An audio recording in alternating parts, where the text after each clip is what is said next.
serta dengan pesona alam yang memukau. Udara yang sejuk, adanya perbukitan, dan tentunya dengan sejarah yang gak kalah menarik. Malang menjadi destinasi wisata yang menyuguhkan keindahan alam dan warisan budayanya yang masih kental. Meskipun demikian, Malang juga memiliki kisah kehidupan layaknya manusia.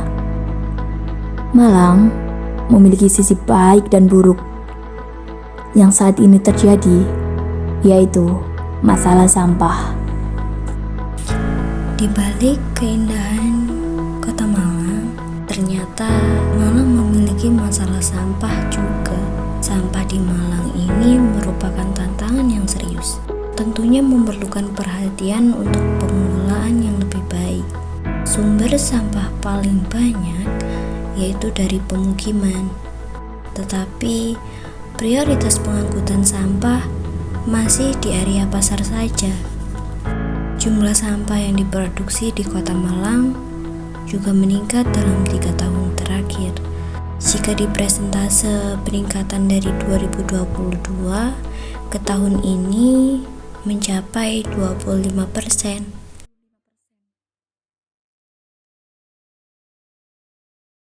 Perkenalkan, nama saya Siswoko. Saya bekerja di sini mulai tahun 2004. Mungkin sampai sekarang sekitar berapa tahun saya kurang tahu. Saya Dwi Wiono dengan SKM. Kebetulan saya di sini sebagai Kepala Bidang Persampahan dan Limbah B3. TPS 3R Kartini terletak di Jalan Cokro Minoto, Kecamatan Klojen, Kota Malang. Permasalahan sampah yang kini dihadapi yaitu manajemen sampah rumah tangga, keterbatasan sarana dan prasarana persampahan, dan kurangnya kesadaran masyarakat terkait pengelolaan sampah.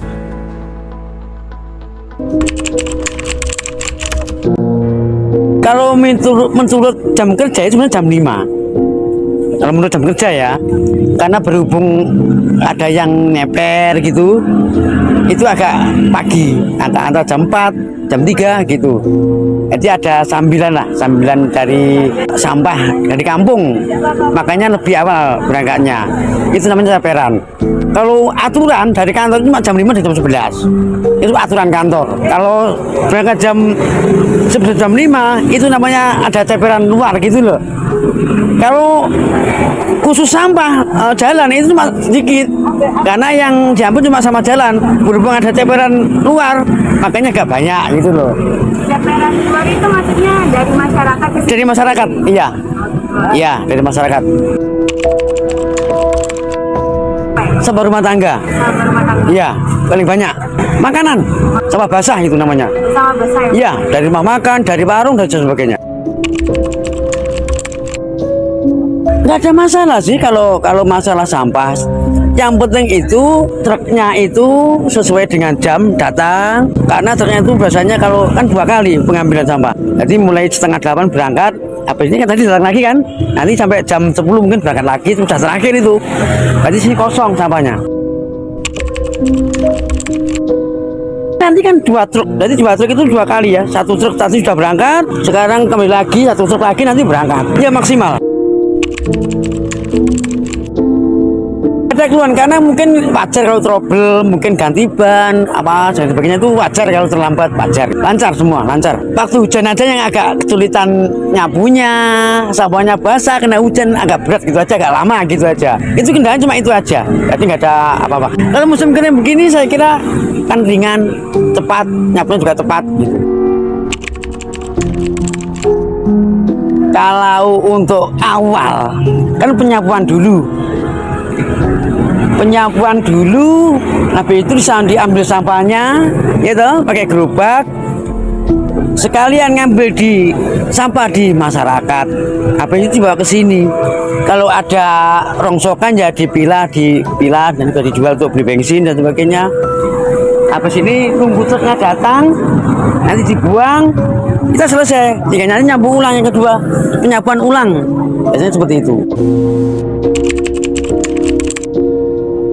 Kalau dari masyarakat itu kesadarannya, jadi kesadaran kadang gini, contoh saya kan kami ini tiap berapa saat gitu kerja bakti. Bakti itu kenapa harus kerja bakti? Karena memang ada timbulan-timbulan sampah yang itu tidak bertuan, tidak di TPS, tapi kadang-kadang orang jualan dibuang, makanya kita sisir. Nah itu ngomong kesadaran lagi sama masyarakat, buang sampah seenaknya. Terus wisata, biar tidak ada wisata, tapi transit di sini banyak juga menghasilkan sampah. Tapi tenaga kita dari sisi tenaga dari intern, dari LH itu kurang tenaga itu. Jadi secara umum kalau dari sisi masyarakat tentunya kesadaran. Kalau dari sisi kita ngomong sarana dan tenaga, sarananya terbatas dan tenaganya juga terbatas. Itu saja sih. Salah satu upayanya kita ada TPS 3R. Jadi TPS itu ada dua jenisnya, TPS 3R dan TPS biasa dan rumah PKD ini.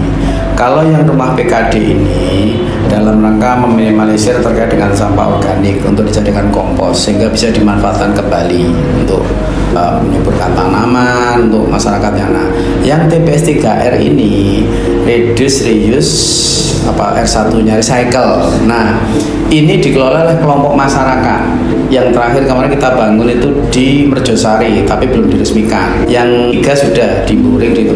Dia dikelola oleh kelompok masyarakat situ, termasuk pemanfaatan memilah dan memanfaatkan ini budidaya maggot. Mungkin pernah dengar maggot ya.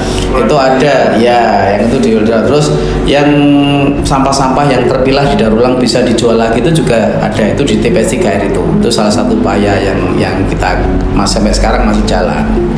Terus kalau dari sisi terkait dengan penanganan, tentunya kita selalu melakukan pemeliharaan pada armada kita. Terus TPS tetap kita pantau, tetap kita monitoring, dan tentunya untuk penyadaran masyarakat kita rutin melakukan pelatihan pada masyarakat itu terkait dengan penggunaan daur ulang itu. Harapan kita dengan cara itu kan akhirnya masyarakat, kalau orang Jawa itu bilang kedok tular, saling menyampaikan gitu loh. Kilo ngajari sehingga bisa meminimalisir sampah yang harus dibuang ke TPA. Kalau dari sisi pendanaan tentunya itu juga disiapkan oleh pemerintah daerah yang secara cukup, termasuk belanja kita banyak itu APBN karena memang armadanya itu yang harus tiap hari ada. Contoh lagi ya, yang event sekarang ini, besok itu kan ada haul di Darurat di sini. Sabtu Minggu itu juga timbulan sampahnya saya ngerahkan armada tadi 3 shift, satu shiftnya 20, berarti 60 Sabtu Minggu itu. Dan truk yang tadi saya sampaikan nyisir itu harus siap di situ. Minggu depan nanti ada hal lagi di daerah Sohat kalau nggak salah. Yang gitu itu timbulan sampahnya kan orang nggak pernah mikir. Itu orang dari mana-mana. Itu bedanya pelayanan kesehatan dengan sampah itu. Sampah itu tamu pun bawa apa? Kalau di Jogja sana, kemarin kan kesini 2 kali teman-teman Jogja itu. Yang bawa sampah, bawa kue, naik kotaknya disuruh bawa lagi, tidak boleh dibuang di sana. Malioboro tidak boleh buang sampah karena sudah ditutup. Nah, kita di Kota Malang kalau tidak bagus ngelolanya ya paling 3-4 tahun tutup TPA, kerepotan gitu. Kalau kabupaten nggak terlalu masalah, lahannya masih banyak. Jadi kita punya Jakstrada. Jakstrada itu rencana daerah jangka kebijakan dan strategi daerah tentang pengelolaan sampah itu sampai 2025. Di tahun 2025 itu untuk penanganan sampah itu capaiannya diharapkan sudah 70% dari sampah yang ada. Terus untuk pengurangannya itu sekitar 30%. Posisi hari ini sampai dengan semester 1 2023 itu sampah yang belum bisa terkelola, yang liar tadi itu masih 1,86%. Jadi harapan kita di 2025 itu 0, semuanya terkelola. Meskipun tuh agak berat sih, tapi kita upayakan. Untuk penanganan di tahun 2023 ini kita sudah mencapai 71,9, sudah melewati. Untuk yang tidak terkelola ini yang masih lumayan, masih 1,86. Di tahun 2022 kemarin masih 1,96, ada penurunan 0,1. Itu yang sampah-sampah liar yang tadi saya sebutkan itu. Yang itu memang agak sulit. Target penanganan sampah kita di 2025 itu sekitar 176.988 ton setahun. Karena sehari kita kan tadi sekitar 750-an per 750 ton per hari sampahnya Kota Malang. Kalau Kota Bandung 1.500, dia lebih luas kan. Tinggal bayangkan itu sampah loh, sampah yang kita hasilkan. Kalau dilihat per orang ya itu cuma 0,6 karena penduduk kita itu sekitar itu hampir 850-an lah. Tetapi yang tidak berKTP Kota Malang seperti teman-teman ini yang kos-kos itu 350 sendiri. Nah kalau satu orang 0,64 kilogram per orang per hari secara teori tinggal gitu aja. Mengalihkan belum yang ada wisatawan berkunjung ke sini bahwa mesti itu konsekuensinya. Batu itu juga kadang-kadang Batu kan transit Malang ini orangnya buang sampah di Malang. Saya nginep di Malang pergi ke Batu menghasilkan sampah hotel itu seperti itu. Tapi untuk pengelolaan ini berdasarkan data yang ada di sini kita sudah melewati target itu. Kalau bisa untuk masyarakat warga sekitar sini janganlah buang sampah di kali, karena ada petugas sampahnya sendiri yang ngambil. Jangan sekali buang sampah di kali karena menyebabkan banjir. Itu aja. Ya mudah-mudahan untuk TPS ini selalu bersih setiap hari. Terus mandonya juga disiplin. Contoh untuk anggotanya, untuk teman-temannya itu aja. Buat yang teman-teman buat beri contoh yang bagus saja. Itu aja. Harapan terbesar saya tentunya perlakuan terhadap sampah yang ditimbulkan oleh masing-masing rumah tangga itu akan menjadi lebih baik dari sekarang. Kesadaran untuk mengelola sampah sebisa mungkin justru seperti yang organik itu kan bisa dimanfaatkan sebenarnya, entah itu untuk kompos, entah untuk kalau pernah ngerti ekoenzim yang itu dari buah segar, dari sampah yang masih segar itu kan juga bermanfaat lumayan besar itu semakin tinggi, semakin banyak, semakin masif dilakukan oleh masyarakat akan semakin kecil, semakin rendah sampah yang akan dibuang di TPA. Kasus Bandung tidak terjadi di Kota Malang, kasus Jogja tidak terjadi di Kota Malang, kasus Batu tidak terjadi di Kota Malang. Goal kita memperpanjang umur TPA dengan cara tadi. Yang paling penting kesadaran dari masyarakat sebenarnya.